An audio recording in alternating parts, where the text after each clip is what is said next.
rassemblés ce matin pour rendre un culte d'adoration à notre Dieu. Et je pensais justement ce matin un petit peu à ça. Les premiers chrétiens, ils se réunissaient régulièrement, ensemble, et moi c'est le mot ensemble qui m'a parlé. Alors ce matin, c'est vrai que toute la semaine, je suppose plusieurs d'entre vous passent du temps dans la prière, dans la méditation de la parole, écoute des prédications à droite à gauche, mais c'est individuel. Et ce matin, nous sommes réunis ensemble pour adorer le Seigneur. Et c'est ce que je trouve ça formidable d'être ensemble. Alors je ne sais pas si on peut démarrer les chants. Technique, ça va? J'attends. 1, 0, voilà.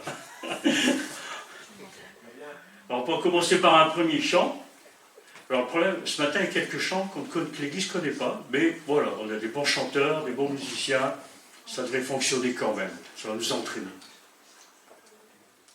Alors on va chanter le premier chant, c'est « Ils sont venus pour t'adorer », et ensuite je lirai un texte de l'Écriture. Voilà, « Comment ne pas te louer », pardon, excusez-moi, j'ai un peu de confusion ce matin. Voilà. On attend que ça s'affiche. Je pense qu'Annie va le chanter seule, avec Rémi, puisque les personnes dans l'église le connaissent. Allez-y franchement. Non. On est ensemble, en famille.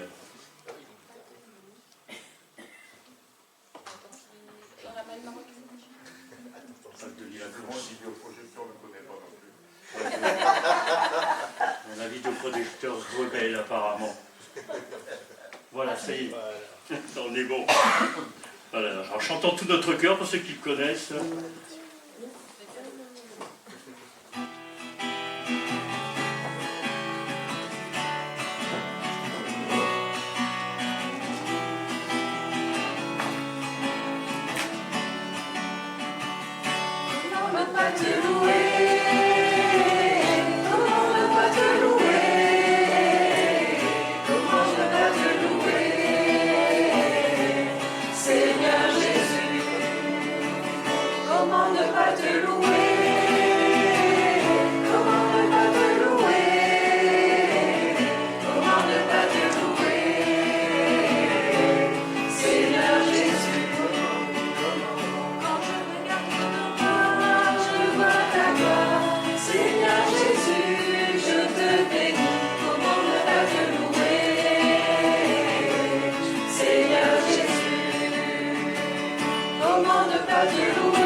C'est super.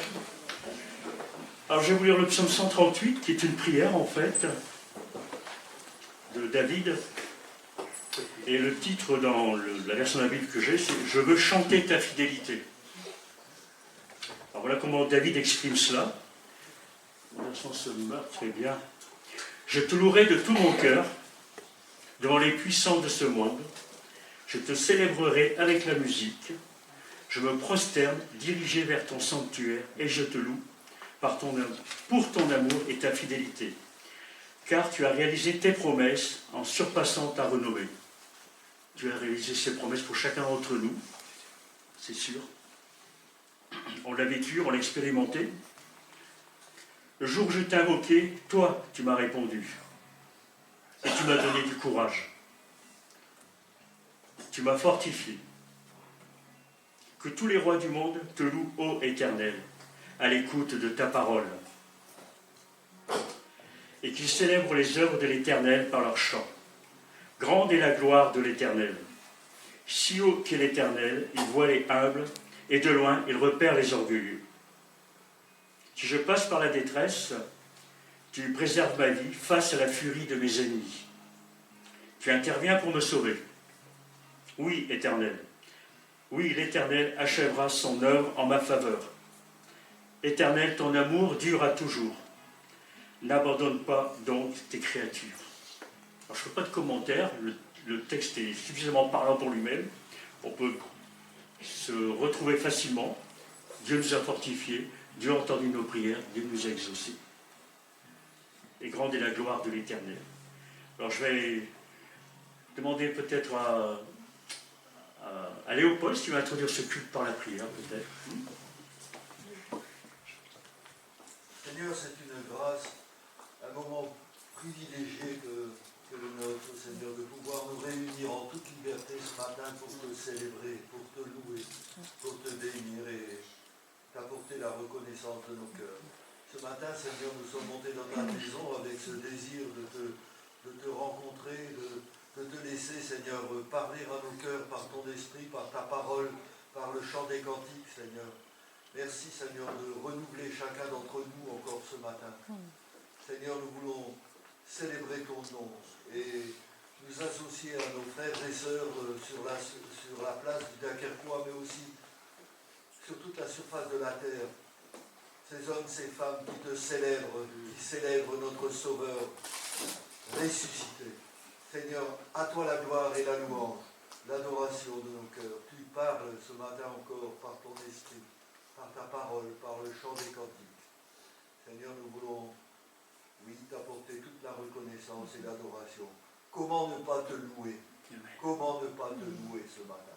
Comment rester la bouche fermée après tant de bonté? Seigneur, après tant de bonté envers chacun d'entre nous durant cette semaine. Tu nous as entourés de ta grâce et nous voulons ce matin te louer, te bénir et t'apporter la reconnaissance de nos cœurs. Merci Seigneur, béni soit ton nom. Nous avons une pensée pour nos frères et sœurs qui sont persécutés à cause de ton nom. Et nous te prions Seigneur de les protéger, de les garder et de les renouveler. Merci Seigneur pour ta fidélité. Béni soit ton nom, mon Seigneur et mon Dieu. Amen. Amen. Amen. Merci Léopold. On va continuer de louer notre Dieu en chantant « Je chanterai gloire ». Voilà. On connaît.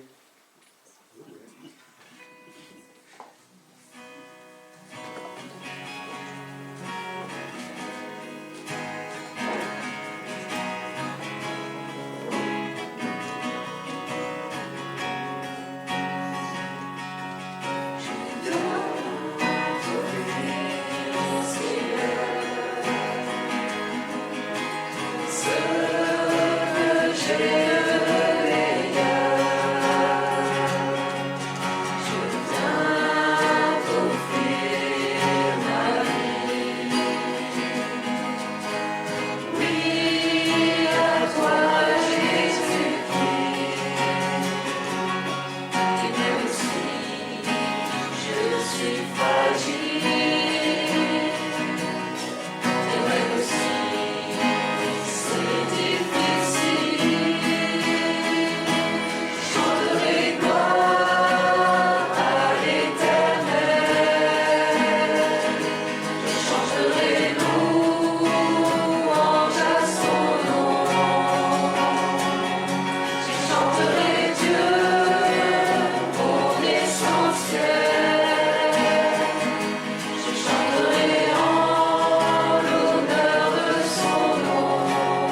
quelles que soient les circonstances de nos vies. J'en parlais avec ma fille, c'était hier ou avant-hier, je ne sais plus. On disait, on peut se sentir bien, on peut avoir des émotions difficiles, des temps difficiles. Dieu, lui, ne change pas. Il n'y a rien qui change chez lui, il est éternellement le même. Ses promesses sont éternelles, ce qu'il nous a promis, il l'accomplira. Il ne change pas non plus dans son caractère. Dieu est amour dans son essence. Et ça, j'aime bien me le rappeler. Alors on va continuer à chanter, je veux demeurer dans ta grâce. C'est ce que nous désirons tous.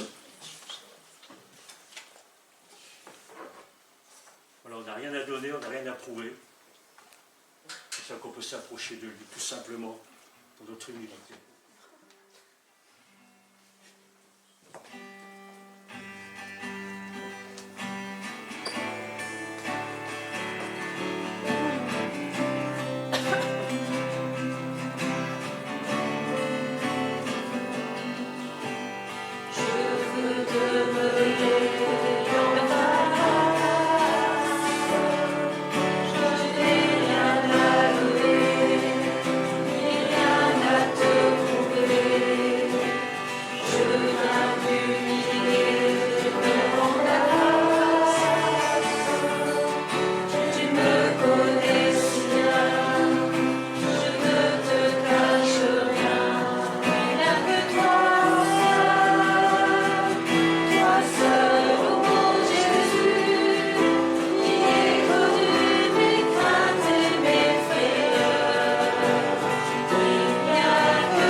Je vais vous lire un texte de Colossiens.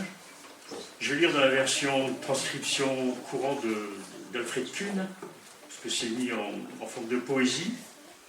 Parce qu'apparemment c'était un poème à l'époque. Après, nous chanterons ensemble tous esclaves de la peur.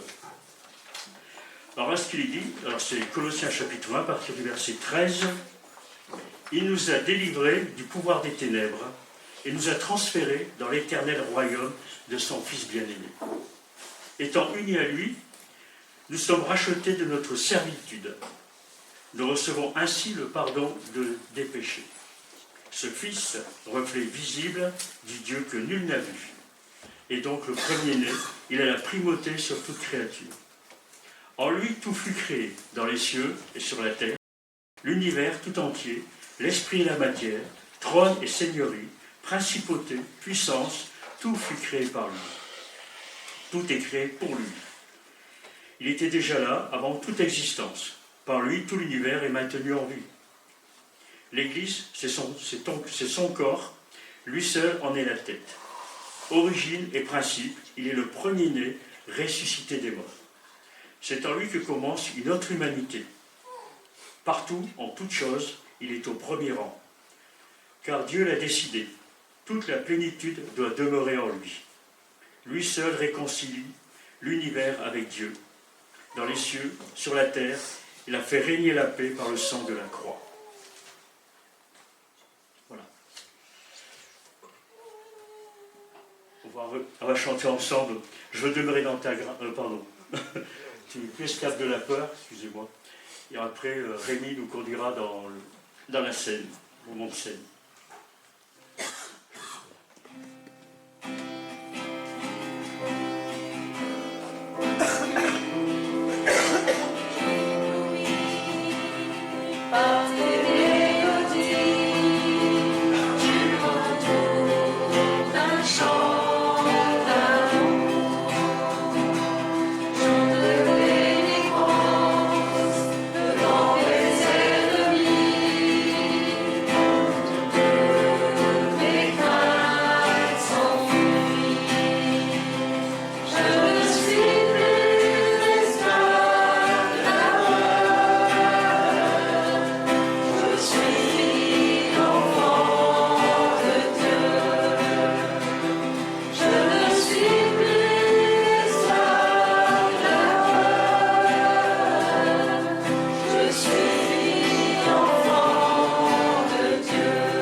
Ton dilemme.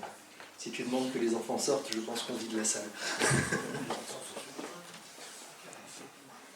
Eh bien, bonjour à...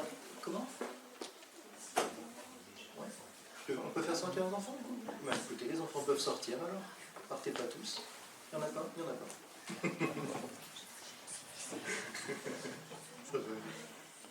Eh bien, bonjour à vous, bonjour à tous. Nous allons introduire, du coup, ce moment de scène ensemble. Je Je vais me limiter principalement à une chose, c'est à la puissance de Dieu. Traduction, je ne serai pas limité, si ce n'est par ma salive et le temps qui m'est donné sur cette terre. Mais simplement, j'aimerais commencer avec une chose. Vous connaissez tous ce verset par cœur, j'en suis sûr, qui se trouve en 2 Timothée 3, verset 16, qui nous rappelle la chose suivante, c'est que toute l'écriture est inspirée de Dieu, est utile pour enseigner, pour convaincre, pour corriger, et surtout pour instruire dans la justice. Je pense que ce verset-là, vous le connaissez par cœur. Surtout toi, je sais que c'est un verset que tu aimes particulièrement. Bien. Introduisons du coup ce temps de scène par le livre de Hébreux 10, exactement. On va le lire complètement. Je ne pense pas qu'il y aura besoin de faire de très grands commentaires, si ce n'est une chose qui nous sera rappelée également dans l'Épître aux Corinthiens, avant de passer au partage des éléments. Lisons donc Hébreux 10. Super, merci beaucoup. La loi de Moïse ne possède qu'une ombre des biens à venir, et non pas l'image de ces réalités. Elle ne peut donc en aucun cas amener à la perfection. Ceux qui s'approchent ainsi de Dieu sur la base des mêmes sacrifices offerts perpétuellement d'année en année, si elle l'avait pu, ceux qui participent à ce culte auraient depuis longtemps cessé d'offrir ces sacrifices, car, purifiés une fois pour toutes, ils n'auraient plus eu la conscience chargée d'aucun péché. Mais, en fait, ces sacrifices rappellent chaque année le souvenir des péchés. En effet, il est impossible que du sang de taureau et de bouc ôte les péchés. Voilà pourquoi, en entrant dans le monde, Christ a dit « Tu n'as voulu ni sacrifice, ni offrande. Tu m'as formé un corps. Tu n'as pris nul plaisir aux holocaustes, aux sacrifices pour le péché. Alors j'ai dit, voici, je viens. » Dans le rouleau du livre, il est question de moi pour faire, ô Dieu, ta volonté. Il commence ainsi par dire, tu n'as voulu ni sacrifice, ni offrande, ni holocauste, ni sacrifice pour le péché, tu n'y as pris nul plaisir. Pourtant, ces sacrifices sont offerts conformément à la loi. Ensuite, il déclare, voici, je viens pour faire ta volonté. Ainsi, il abolit le premier état des choses pour établir le second. Et c'est en raison de cette volonté de Dieu que nous sommes purifiés du péché, grâce au sacrifice de son propre corps que Jésus-Christ a offert une fois pour toutes. Tout prêtre se présente chaque jour pour accomplir son service et offrir souvent les mêmes sacrifices qui, cependant, ne peuvent jamais ôter les péchés. Christ lui a offert un sacrifice unique pour les péchés, valable pour toujours. Et il s'est assis à la droite de Dieu. Oui, où il attend désormais que ses ennemis soient mis à terre sous ses pieds. Par une offrande unique, en effet, il a rendu parfait pour toujours ceux qu'il purifie du péché. C'est là ce que le Saint-Esprit nous confirme de son côté, car il dit d'abord, « Mais voici quelle alliance je vais conclure avec eux. Après ces jours-là, dit le Seigneur, je placerai mes lois sur leur cœur et je les graverai dans leurs pensées. » Puis il ajoute, « Je ne tiendrai plus compte ni de leurs péchés, ni de leurs fautes. » Or, lorsque les péchés ont été pardonnés, il n'est plus nécessaire de présenter une offrande pour les ôter. Ainsi, donc, frères et sœurs, nous avons une pleine liberté pour entrer dans le lieu très saint grâce au sang du sacrifice de Jésus. Il nous a ouvert le chemin, un chemin nouveau et vivant à travers le rideau du sanctuaire, c'est-à-dire à travers son propre corps. Ainsi, nous avons un grand prêtre éminent placé à la tête de la maison de Dieu. Approchons-nous donc de Dieu avec un cœur sincère. Il y a du maligne. avec la pleine assurance que donne la foi, le cœur purifié de toute mauvaise conscience et le corps lavé d'une eau pure. Restons fermement attachés à la persévérance, à l'espérance, que nous reconnaissons comme vraie, sans fléchir, car celui qui nous a fait les promesses est fidèle. Et veillons les uns sur les autres pour nous encourager mutuellement à l'amour et à la pratique du bien. Ne délaissons pas nos réunions comme certains en ont pris l'habitude, au contraire, encourageons-nous mutuellement. Et cela d'autant plus que vous voyez se rapprocher le jour du Seigneur. En effet, si après avoir reçu la connaissance de la vérité, nous vivons délibérément dans le péché, il ne reste plus pour nous de sacrifice pour les péchés. La seule perspective est alors l'attente terrifiante du jugement et du feu ardent qui embrasera ceux qui se révoltent contre Dieu. Celui qui désobéit à la loi de Moïse est mis à mort sans pitié sur la déposition de 2 ou 3 témoins.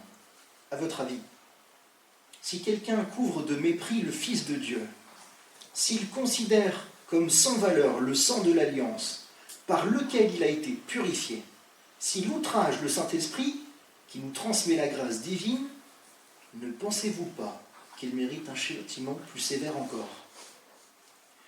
Nous connaissons bien celui qui a déclaré « C'est à moi qu'il appartient de faire justice. C'est moi qui rendrai à chacun son dû. » Et encore, le Seigneur jugera son peuple. Il est terrible de tomber entre les mains du Dieu vivant. Rappelez-vous au contraire les premiers temps où, après avoir été éclairé par Dieu, vous avez enduré les souffrances d'un rude combat, car tantôt vous avez été exposé publiquement aux injures et aux mauvais traitements, tantôt vous vous êtes rendu solidaire de ceux qui étaient traités de cette manière-là.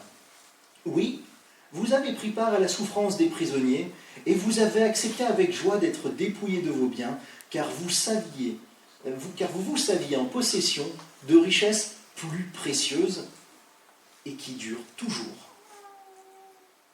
N'abandonnez donc pas votre assurance, une grande récompense lui appartient, car il vous faut de la persévérance, afin qu'après avoir accompli la volonté de Dieu, vous obteniez ce qu'il a promis. Encore un peu de temps, un tout petit peu de temps, et celui qui doit venir viendra. Il ne tardera pas. Celui qui est juste à mes yeux vivra par la foi. Mais s'il retourne en arrière, je ne prends pas plaisir en lui. Quant à nous, nous ne sommes pas de ceux qui retournent en arrière pour aller se perdre, mais de ceux qui ont la foi pour être sauvés. Une lecture certes un peu longue, vous m'en excuserez, mais tellement complète. Tout est dit. Aussi, comme le texte nous l'indique, je vous inviterai à sonder votre cœur principalement avant que nous partions de ces éléments. Je vous laisserai un temps. Lisons et rappelons-nous l'institution de la scène. En 1 Corinthiens 11, on va lire le verset 23 à 26.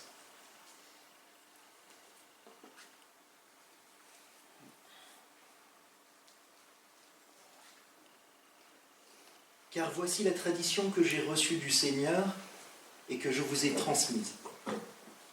Le Seigneur Jésus, dans la nuit où il fut livré pour être mis à mort, prit du pain. Et après avoir prononcé la prière de reconnaissance, il le rompit en disant « Ceci est mon corps. Il est pour vous. Faites ceci en mémoire de moi. » De même, après le repas, il prit la coupe et dit « Cette coupe est la nouvelle alliance scellée de mon sang. Faites ceci toutes les fois que vous en boirez en souvenir de moi. » Donc chaque fois que vous mangerez de ce pain et que vous buvez de cette coupe, vous annoncez la mort du Seigneur, et ceci jusqu'à son retour. Prenons un temps pour sonder nos cœurs.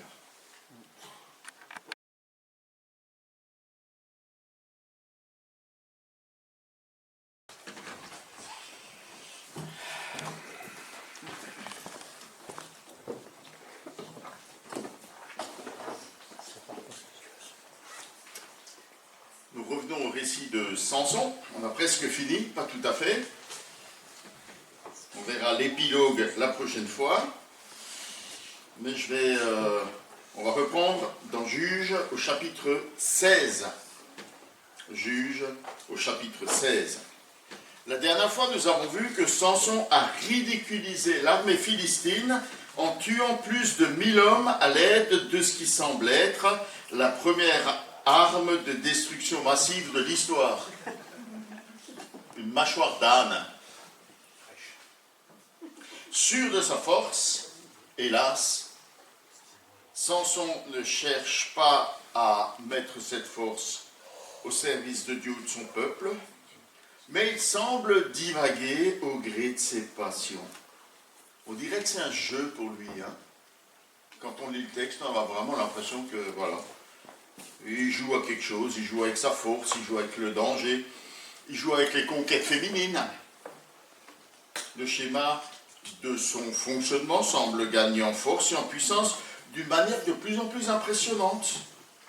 Il semble grisé par ses performances et il prend de plus en plus de risques, il se met de plus en plus en danger et il montre une force de plus en plus grande, de plus en plus impressionnante, alors que sa faiblesse morale, parallèlement, devient de plus en plus alarmante.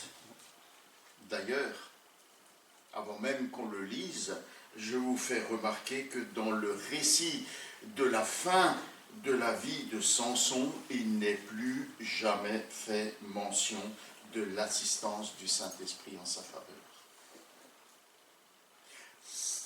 Samson n'a rien appris de ses expériences. Il ne se rend pas compte que malgré sa force exceptionnelle, cette force qu'il a tirée de tous les dangers qu'il a rencontrés, finalement, ce n'est pas lui qui domine le jeu, mais c'est le jeu qui le domine, et ce jeu va le plonger dans les ténèbres. La nuit, en effet, est la toile de fond de cette fin de récit de la vie de Samson. Lisons Juges, chapitre 16, les versets 1 à 21, et comme de coutume, s'il y a un lecteur ou une lectrice, merci de le faire à voix haute et intelligible. Oui, vas-y Marie-France. Fort, hein? Oui, fort. Samson se rendit à Gaza, il y vit une prostituée et entra chez elle. La nouvelle se répandit parmi les gens de Gaza qui se trouvaient dans la ville. Pendant toute la nuit, ils gardèrent les issues et firent le guet à la porte de la ville. Cependant, ils se tinrent tranquilles pendant la nuit, se proposant de le tuer au point du jour. Mais Samson resta couché jusqu'au milieu de la nuit seulement. À minuit, il se leva. Arrivé à la porte de la ville, il empoigna les 2 battants avec les 2 montants et les arracha avec la traverse. Puis il chargea le tout sur ses épaules et le transporta jusqu'au sommet de la colline en face des ponts. Plus tard, Samson tomba amoureux d'une femme nommée Dalila, qui habitait dans la vallée de Sorek. Les princes des Philistins vinrent la trouver et lui dirent « Enjôle-le et tâche de découvrir d'où lui vient sa force extraordinaire et comment nous pourrions réussir à le ligoter pour le maîtriser. Chacun de nous te donnera 1100 pièces d'argent. » Dalila demanda à Samson « Dis-moi, je te prie, d'où te vient ta grande force et avec quoi il faudrait te lier pour te maîtriser ?» Samson lui répondit « Si on me lie avec 7 cordes fraîches qui n'ont pas encore séché, je perdrai ma force et je deviendrai comme n'importe quel autre homme. » Les princes des Philistins procurèrent à Dalila 7 cordes fraîches qui n'étaient pas encore sèches, et elle ligota Samson avec ses cordes. Tandis que des hommes se tenaient cachés chez elle, dans la chambre, tout à coup elle s'écria « Samson, les Philistins t'attaquent !» Il rompit les cordes, comme se rompt une mèche de tout, quand elle a pris feu. Ainsi, on ne découvrit pas le secret de sa force. Dalila dit à Samson « Voici, tu t'es moqué de moi, tu m'as raconté des mensonges, Maintenant, dis-moi donc, je te prie, avec quoi l'on pourrait te lier? Il lui répondit, si on m'attache fortement avec des cordes neuves qui n'ont jamais servi, je perdrai ma force et deviendrai comme n'importe quel autre homme. Alors Dalila prit des cordes neuves, dont elle les ligota, puis elle s'écria, Samson, les Philistins t'attaquent. Des hommes se tenaient de nouveau cachés dans la chambre, mais il rompit les cordes comme un fil et les fit tomber de ses bras. Dalila dit en Samson, jusqu'à présent tu t'es moqué de moi et tu m'as raconté que des mensonges. Dis-moi enfin avec quoi il faudrait te lier. Il lui répondit, si tu tisses les 7 tresses de ma tête dans la chaîne d'un métier à tisser et que tu les fixes au moyen d'une cheville, je perdrai ma force et je deviendrai comme n'importe quel autre homme.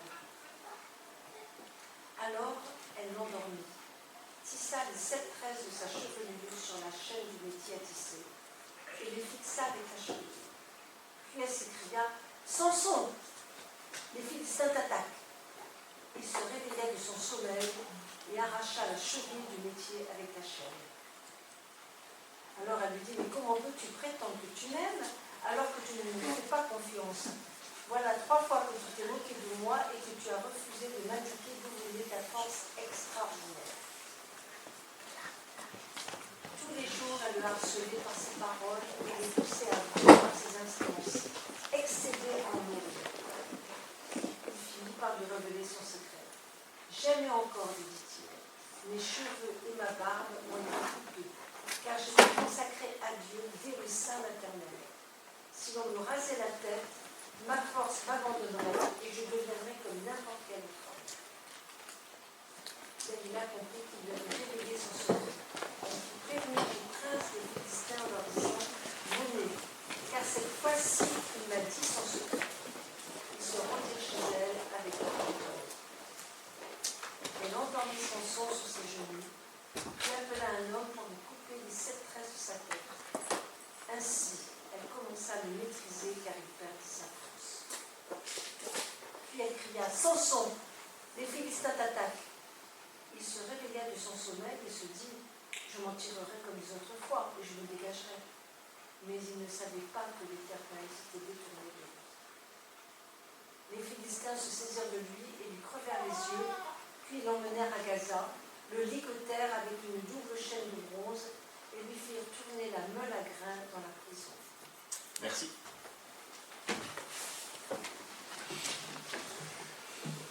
La première chose que nous montre cette histoire, c'est que le succès n'est pas sans danger.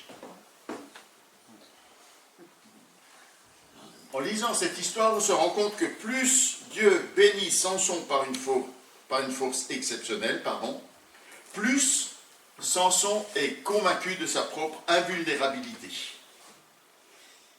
Il agit d'une manière de plus en plus irresponsable, comme si cette force lui appartenait en propre, sans tenir aucun compte de Dieu. Vous savez, les difficultés et les épreuves nous éprouvent dans notre vie et dans notre foi. Mais la réussite et le succès sont bien plus redoutables encore spirituellement. La grâce et le péché fonctionnent de manière totalement opposée. Nous l'avons déjà relevé dans ces prédications. Dans sa grâce, Dieu se sert même de nos faiblesses et de nos échecs pour notre bien. Mais, en retour, notre cœur tortueux trouve le moyen d'utiliser la bénédiction de Dieu pour ruiner notre propre vie.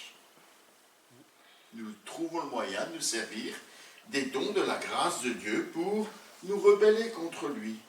Le succès est un danger terrible. Samson, au bénéfice de la bonté de Dieu, se met à se convaincre à tort que personne, absolument personne, ne peut le vaincre. Il vit donc sa vie comme il l'entend, sans se soucier ni du commandement ni de la volonté de Dieu. De même, celles et ceux qui jouissent du succès grâce à la bénédiction de Dieu sont en danger de croire, comme Samson, qu'ils se suffisent à eux-mêmes, qu'ils maîtrisent par eux-mêmes leur vie et leur destinée, même en s'éloignant de Dieu. Dans l'épître de Jacques, il y a un avertissement, chapitre 4, versets 13 à 16. Maintenant à vous qui dites, nous allons aller dans telle et telle ville, nous allons trafiquer, nous allons faire des affaires. Jacques dit, mais l'avenir ne vous appartient pas. Ne soyez pas orgueilleux, ne soyez pas prétentieux, ne soyez pas présomptueux. On a l'impression en lisant ce récit de... Je ne sais pas ce que vous pensez, moi j'ai le sentiment que Samson il est comme en roue libre. Il se rend à Gaza. Gaza c'est la ville la plus importante, des Philistins, probablement la capitale. Il descend chez une prostituée, se retrouve évidemment au cœur d'un piège tendu par les Philistins qui pensent le cueillir, le tuer au petit matin. En réalité, si vous voulez surprendre quelqu'un, c'est de cette manière-là qu'il faut procéder au petit matin. C'est au petit matin qu'on déclenche les attaques. C'est au petit matin, si vous êtes l'ennemi public numéro 1, que la police va venir défoncer votre porte. Mais Samson, il se lève au milieu de la nuit. Il arrache la porte de la ville et ses battants et la transporte sur une colline en direction d'Hébron. Alors c'est assez difficile de se rendre compte de l'incroyable exploit que ça représente. Vous avez déjà vu la porte d'une ville fortifiée? Ce n'est pas la porte en plastique ou en bois creux là, que vous avez à la maison. À Berck, on a encore la muraille autour de la ville, et à un endroit, la porte de Berck, on a encore la porte avec ses battants et son encadrement. Imaginez que quelqu'un arrive là, il arrache cette porte et puis il la trimballe jusqu'à Cassel, au sommet du mont. Là. Vous voyez une belle porte à Cassel. On se demande ce que ce récit fait ici. C'est comme le récit qu'on a vu plus tôt, où Samson, il part et puis dans la vigne, dans les champs, il rencontre un lion qui déchire à main nue. On peut se demander à quoi peut servir ce court récit. Qu'est-ce qui fait ce récit? Est-ce que c'est juste pour nous montrer que Samson, ça y est, il est parti dans un comportement complètement erratique? Moi, je propose d'y voir une ressemblance avec le récit des espions à Jéricho. Eux sont allés espionner la ville, et puis ils se sont mis à être recherchés, ils ont été démasqués, recherchés, et ils se sont réfugiés chez Rahab, la prostituée. Cela va conduire à la conquête et à la destruction de Jéricho, grâce au secours de l'Éternel. Samson arrache la porte de la ville et l'expose sur les hauteurs d'Hébron. Hébron, c'est une ville d'Israël. Mais Gaza est désormais sans défense. La porte est en effet le principal point faible d'une ville fortifiée. D'ailleurs, c'est sur ce point-là que à l'époque, quand on assiégeait une ville, c'est sur ce point-là qu'on portait son effort. Avec des béliers et toutes sortes, on essayait d'y mettre le feu, de la défoncer avec le bélier, enfin il y avait toutes sortes de choses qui étaient déployées. Et parallèlement, les défenseurs, ils ont multiplié les sécurités pour protéger la porte.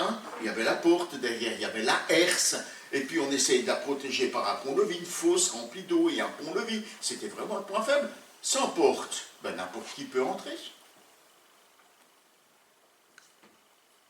Mais ni Samson, ni Israël ne profitent de cette soudaine faiblesse pour prendre et vaincre la ville des Philistins et ainsi leur infliger une cuisante défaite. Alors vous me direz, ouais Marc, mais tu sais, ça s'est passé la nuit, les bonnes gens, les gens honnêtes, ils étaient en train de dormir paisiblement et personne, absolument personne n'était au courant. Alors c'est vrai, Samson, suivant sa coutume, a agi de manière imprévisible. Mais quand même, une porte de ville, ça ne se remplace pas en quelques heures. Cela en dit long sur les ténèbres spirituelles dans lesquelles Samson et Israël sont plongés. Ils n'arrivent plus à discerner l'intervention de l'Éternel. Ils n'arrivent plus à discerner les opportunités que l'Éternel offre à son peuple pour se libérer de ses ennemis. Le succès est un vrai danger. Il nous aveugle, il nous fait faire des bêtises.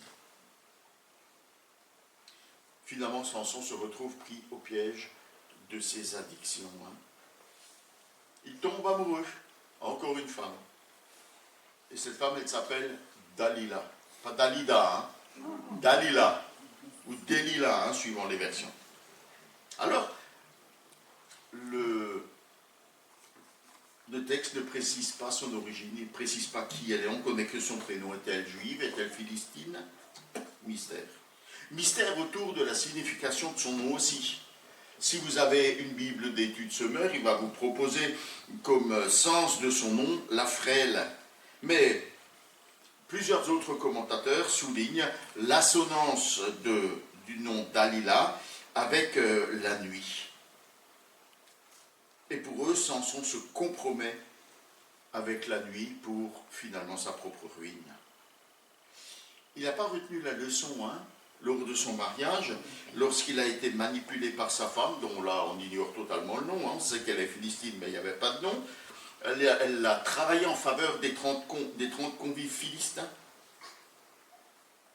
Samson, lui, il a l'air d'être raide amoureux, comme on dit, mais Dalila semble plus préoccupée par la richesse et par la notoriété. Elle n'hésite pas à accepter la forte récompense des dirigeants philistins pour livrer Samson, qui est désormais considéré comme l'ennemi public numéro 1 des Philistins. Imaginez comment la vie de Dalila pourrait être transformée par la fortune, la réputation et par le pouvoir si elle arrivait à leur soumettre Samson. Son avenir serait assuré pour le restant de ses jours. Alors, Samson, lui, semble tellement accro ou tellement naïf, enfin, je ne sais pas ce qu'il faut croire, alors que Dalila lui pose cette question, mais alors totalement innocente. Que faut-il faire et avec quoi faudrait-il te lier pour te maîtriser? C'est pas du tout une question qui pourrait lui mettre la puce à l'oreille, n'est-ce pas? Non seulement Samson, il se doute de rien, mais on a l'impression qu'il entre dans son jeu. Ah, si tu fais ceci, ah, si tu fais cela. Et à chaque fois, il s'en sort. Mais pourquoi il fait ça? Le texte ne l'explique pas. Il donne des explications concernant Dalila, mais il n'explique pas le comportement de Samson. On peut sans doute déduire de ce récit que Samson est trop sûr de lui, ou qu'il ne mesure pas correctement les risques. Il s'en est toujours tiré par la force, il s'en tirera encore. Imaginez un gars qui arrache une porte avec ses montants, qui les transporte sur la montagne, ces petites cordes, qu'est-ce qu'elles vont pouvoir lui faire?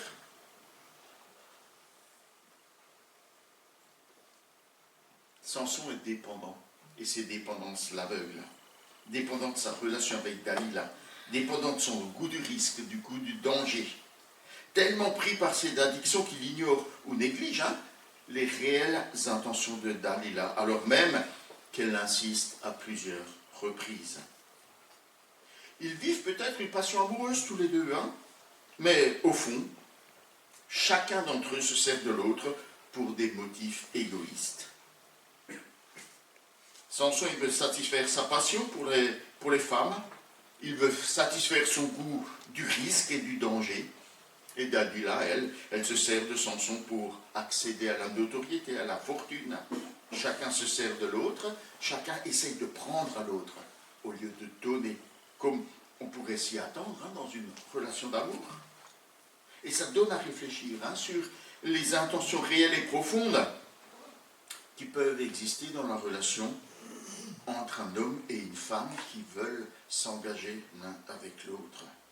Malgré le sentiment amoureux, qui est le plus souvent mis en avant, on veut s'unir parce qu'on est amoureux, la relation peut être le fruit de subtiles motivations non dites qui, au fond, et en réalité, sont notre priorité.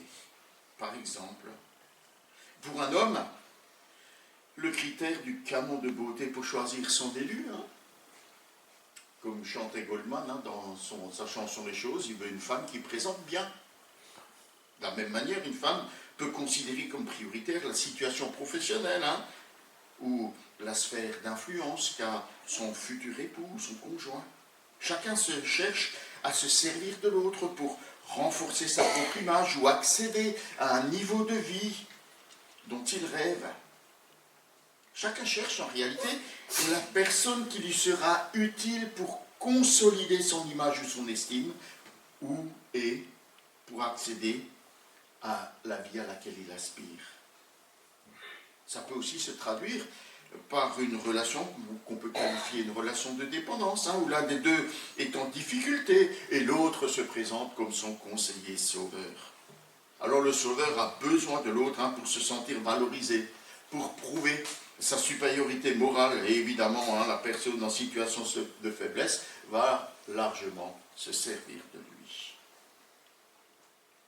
Si on n'expérimente pas d'abord, en profondeur, que l'amour de Dieu est suffisant pour répondre à nos besoins les plus profonds, nous aurons forcément tendance à nous servir des autres pour nous donner de la valeur.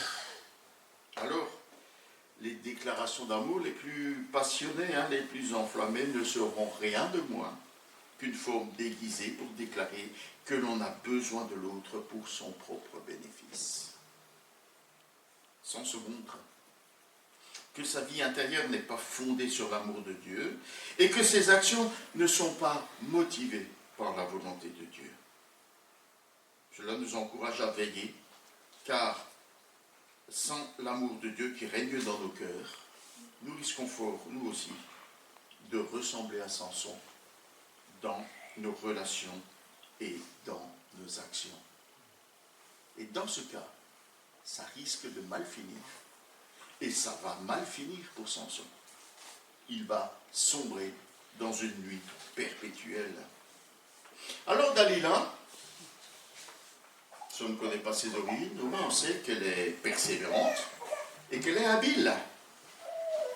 Après quelques explications fantaisistes, hein, Samson lassé à l'extrême, nous dit le texte, hein, jusqu'à la mort, par l'insistance de sa compagne, hein, il finit par, comme on dit, cracher le morceau. Le problème de Samson, c'est qu'à agir à sa propre idée et à jouer avec les limites, on finit par plus maîtriser grand-chose. Ou peut-être parce que Samson s'est jusqu'à présent montré peu respectueux, hein, de la volonté de Dieu, ne croit-il pas réellement que sa force est dans sa chevelure? L'Éternel lui a toujours accordé une force exceptionnelle dans toutes les circonstances, même dans celles qui étaient moralement contestables. Alors pourquoi ça changerait? Après avoir consenti à dire la vérité, en tout cas ce qu'il considère comme être la vérité, ben Samson il s'endort paisiblement, hein, sur les genoux de Dalila. Il n'est ni troublé par sa conscience, ni habité par la peur, et encore moins par le remords. Quand elle le réveille et que les Philistins sont sur lui, il pense naïvement s'en tirer comme toujours, hein, même s'il a senti qu'il n'avait plus trop de cheveux sur le caillou, comme on dit. Hein. Sa chevelure devait être abondante, puisqu'il avait 7 tresses. Enfin, je ne sais pas, hein, messieurs, quand vous sortez du coiffeur, vous sentez que le vent est plus frais. Hein. Je vais m'en tirer comme toujours. Pour lui, ça ne fait aucun doute. En fait, il ne croyait pas vraiment ce qu'il a dit. Hein. Il a fini par croire que sa force vient de lui seul et qu'elle sera son secours dans toutes les circonstances de sa vie. Quoi qu'il fasse, ma force ne m'abandonnera jamais et elle me permettra de sortir de toutes les situations ubuesques dans lesquelles je me mets. Alors, les Philistins et Samson commettent la même erreur. Ils croient que l'origine de la force de Samson est magique. Les Philistins croient qu'ils doivent découvrir d'où vient cette force, ils doivent en découvrir la cause extérieure, qui en l'occurrence est sa chevelure, pour pouvoir enlever cette cause extérieure et donc permettre que Samson n'ait plus sa force. Samson, lui, croit que c'est magique et extraordinaire. En fait, c'est un acquis iliané. Pardon, j'ai écrit un mot que je n'arrive pas à dire. Inaliénable. Voilà. Qu'on peut pas perdre. Hein. Il croit qu'il a reçu ça, comme ça c'est magique, j'ai ça, c'est tout, et puis voilà. Hein. Rien, ni jamais, personne ne pourra me l'enlever. Mais ce que les Philistins n'avaient pas compris, je veux bien croire, mais ce que Samson n'a pas compris, c'est que sa force est un don de Dieu et qu'il est au bénéfice de la grâce de Dieu. Mais Samson finit par montrer dans ses motivations et dans ses actions qu'il méprise la grâce de Dieu, qu'il la considère comme un dû inconditionnel. Quoi que je fasse, tu me dois. Le problème auquel Samson fait face, c'est pas qu'il n'ait plus de cheveux, car en définitive, sa force n'était pas exactement dans ses cheveux, mais dans la présence de l'Esprit de Dieu. Or, le texte précise que son vrai problème, c'est que Dieu s'est détourné de lui. Alors pourquoi Dieu se détourne-t-il de Samson maintenant? Pourquoi pas avant, alors que sa conduite, nous l'avons remarqué, est contestable depuis longtemps? Est-ce que Samson a franchi une limite aux yeux de Dieu? Je propose que c'est parce que Dieu a décidé de manifester sa grâce différemment en faveur de Samson. Par les ténèbres dans lesquelles il est désormais plongé, parce que les Philistins lui ont crevé les yeux, Dieu veut le délivrer des ténèbres spirituelles dans lesquelles il s'était lui-même plongé par son propre raisonnement. Ainsi, le héros invincible et présomptueux est désormais lié par 2 chaînes de bronze et occupé à la tâche la plus vile, tourner la meule à grains dans des ténèbres perpétuelles. Triste fin. Soyons vigilants. Nous aussi, nous sommes en danger de croire que la bénédiction de Dieu s'obtient de manière magique. C'est la magie évangélique. Vous n'en avez jamais entendu parler? Je vais vous la décrire. On peut croire qu'elle s'obtient si nous agissons de la bonne manière, si nous avons une bonne piété personnelle, si nous sommes présents aux activités de l'Église, au culte, à la réunion de prière, enfin voilà, si nous faisons des bonnes actions, si nous donnons suffisamment, si nous obéissons bien consciencieusement au commandement de Dieu, alors il nous arrive de croire que Dieu nous bénira si nous agissons de la bonne manière ou si nous tirons les bonnes ficelles. Mais Dieu n'encourage jamais, Dieu n'encourage nulle part à la bigoterie. C'est quoi ce mot? La bigoterie, c'est une pratique religieuse formelle et superstitieuse. De croire que je dois donner à Dieu pour obtenir en retour.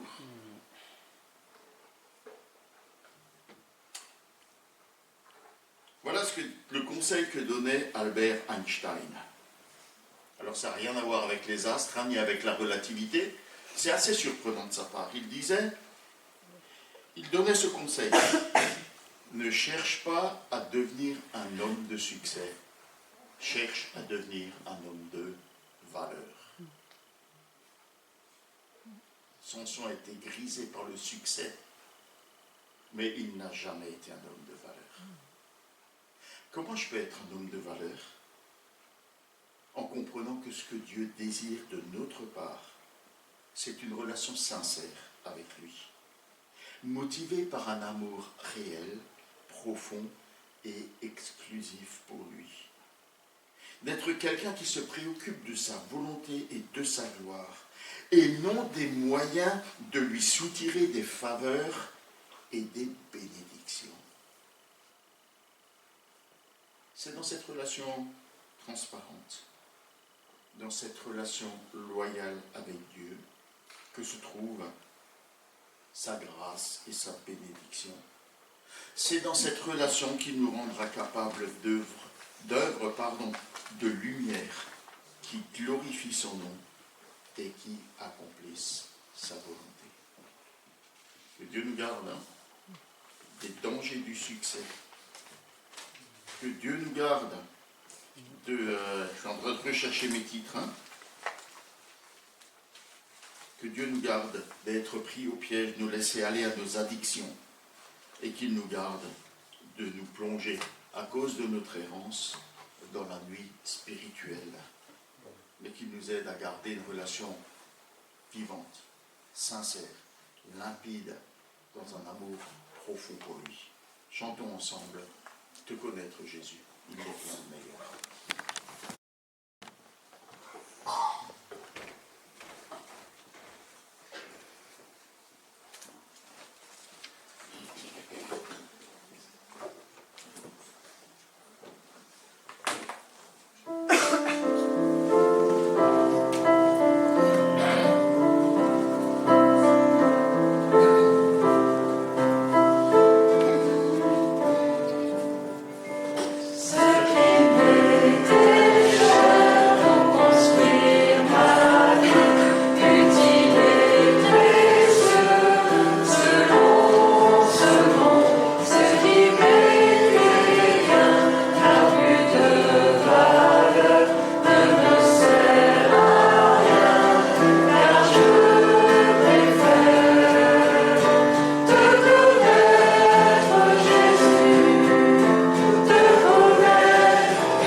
Voici le temps des annonces. Alors cette semaine, dans notre église, groupe de dames lundi 14h30 chez Chantal. Oui, Chantal la pièce. Avec enthousiasme. Mardi soir, ici, 19h30. Réunion exceptionnelle, hein, ça nous est arrivé un peu vite, là, mais on est reconnaissant de pouvoir accueillir Frédéric Monceau qui nous présentera la persécution des chrétiens dans le monde, défi et victoire de l'Église aujourd'hui. Voilà, on a invité largement sur Dunkerque, mardi 16 à 19h30, donc c'est ce mardi 19h30. Il n'y aura donc pas de réunion mercredi soir. Hein. Venez mardi, ne venez pas mercredi. Voilà, et puis ce sera bien d'avoir des infos, de passer du temps dans la prière pour l'Église persécutée. Groupe de quartier, 14h30 chez Annie. Là aussi, rue Taquiès. La semaine n'est pas finie. Travaux samedi matin à partir de 9h, évidemment. Tout le monde, tous sont conviés. Et puis, on saura utiliser toutes les compétences. N'hésitez pas à vous joindre à nous pour cette matinée.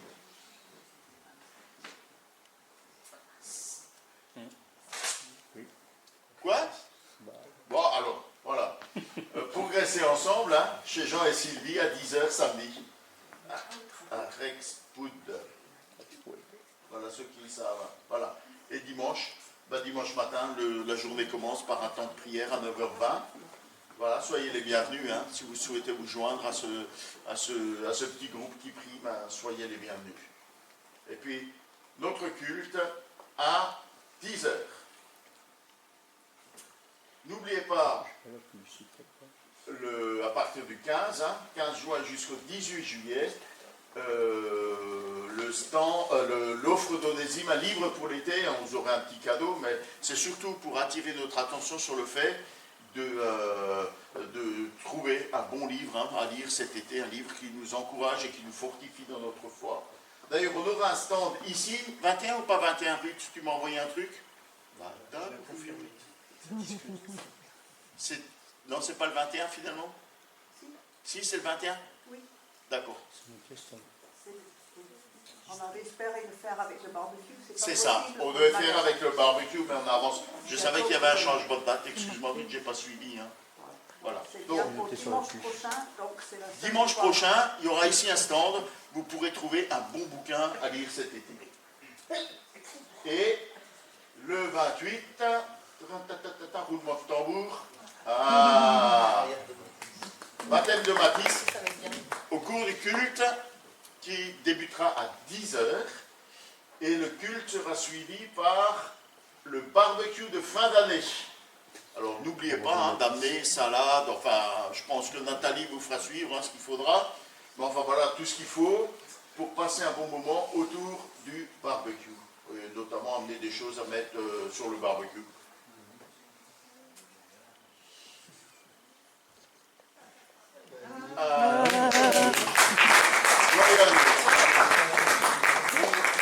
Vous vous portez là, parce que j'ai compris. Voilà. D'autres annonces qui ont été oubliées? Voilà, notre culte se termine. J'espère que vous avez passé un bon moment. On a passé un bon moment ensemble dans la présence de Dieu. Alors, on va chanter un dernier chant pour nous engager dans cette semaine qui vient. Je veux te donner ma vie. Ne faisons pas comme Samson, n'est-ce pas? Ça va?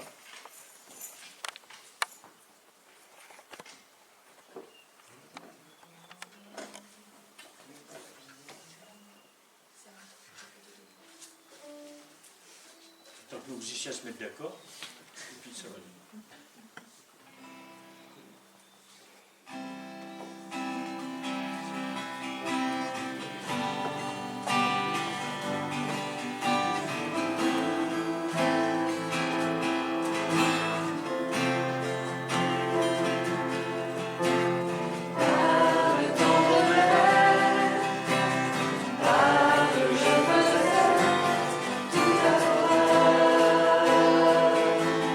Tout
prière pour dimanche. Bonne semaine.